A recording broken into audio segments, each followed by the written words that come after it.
student who went missing 14 years ago may have been found in the most unlikely place.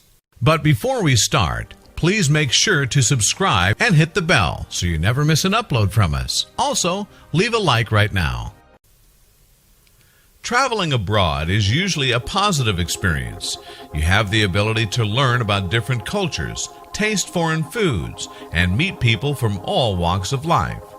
That said, it can be intimidating, especially with possible language barriers and culture clashes, or worse, as one American family recently found out. David Snedden was a well-traveled college kid who took a trip east to explore and digest all the wonders of China. Then, his parents received some terrible news. What happened to David soon led to a bizarre mystery even the highest government officials couldn't unravel.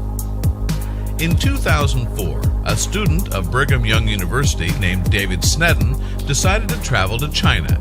Having previously completed a mission in South Korea, he was no stranger to Asia. Still, no amount of traveling could have prepared him for what he was about to face. David's father, Roy, told the Washington Post that his son wanted to learn Mandarin. His coursework was done, so he said he was going to take a look around some touristy spots in Southeast China before he came back. That's when everything went haywire. While hiking through the Tiger Leaping Gorge, a scenic trail near the Burmese border, David vanished. Eventually, Chinese officials delivered his family the bleak news. The Chinese government told Roy and Kathleen Snedden that their son had tragically fallen to his death. Worse, his body couldn't be recovered. Yet the Sneddens, who had 10 other children, didn't buy the story. Something just wasn't right. "There's no evidence of that. Zero," Kathleen exclaimed. If it were true, he'd have been the only American missing in China since World War II, whose body has not been found and whose whereabouts remain unknown. Raising further doubts for the family was the fact that David had hiked all over the world. It just didn't seem likely that he'd slip and fall on such a highly trafficked, tourist-friendly trail. So Roy formed a plan to find out the truth. Roy recruited 2 of his other sons, Michael and James, to head to Yunnan to see if they could find David. When they visited the Leaping Tiger Gorge a month after David's disappearance, they saw police officers with bloodhounds patrolling the area.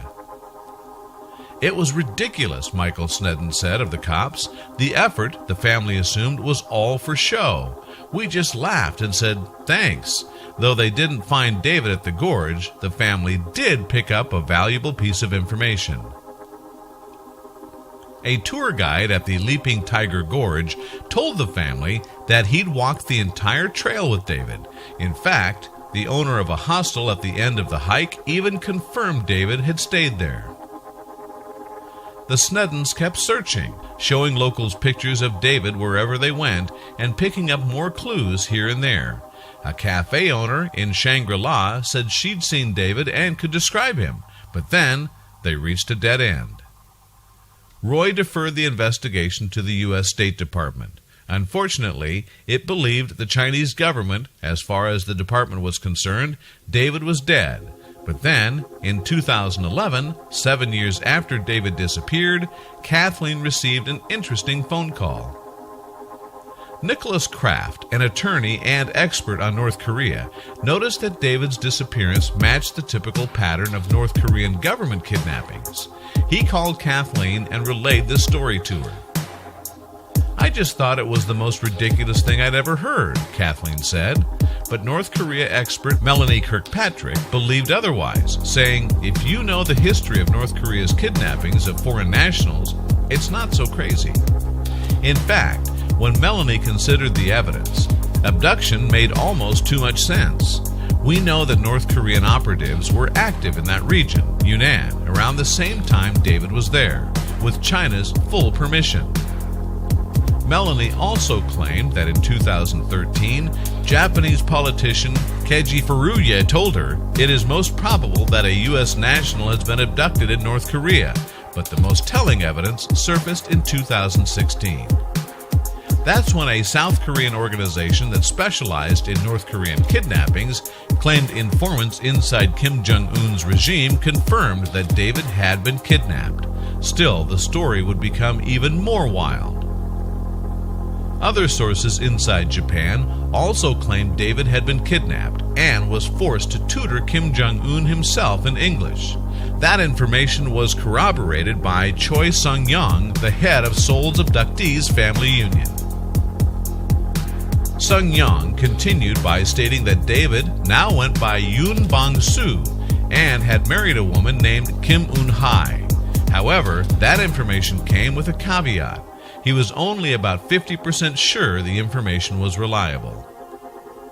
Further complicating the issue, some officials in Washington believed that the Japanese government only raised suspicions about kidnapped Americans so the United States would intervene and help abduct Japanese citizens in the process. Unfortunately, all of the evidence pointing toward David Snedden's kidnapping was circumstantial, and the U.S. State Department said there's no credible information to substantiate the idea that he has been abducted. The Snedden family stuck with what they felt was convincing evidence compiled by in-the-know experts. My thought initially, Roy Snedden said, is they, North Koreans, mistook him for someone who was trying to move North Koreans out.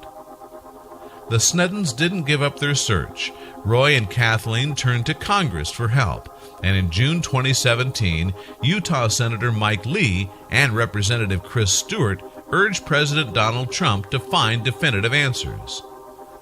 In the meantime, the Snedden family found comfort wherever they could. If my son has a part in helping North Koreans have a normal life in any way, I would just be thrilled, Kathleen said. As of March 2018, David had not been found, and no additional information alluded to his whereabouts. The Sneddens' search continued nonetheless. As parents and family, we cannot give up, Kathleen said. We have to keep looking. The mystery of David Snedden is still unraveling today. Hopefully his family can get the answers they deserve soon. Share this jaw-dropping disappearance with your friends below.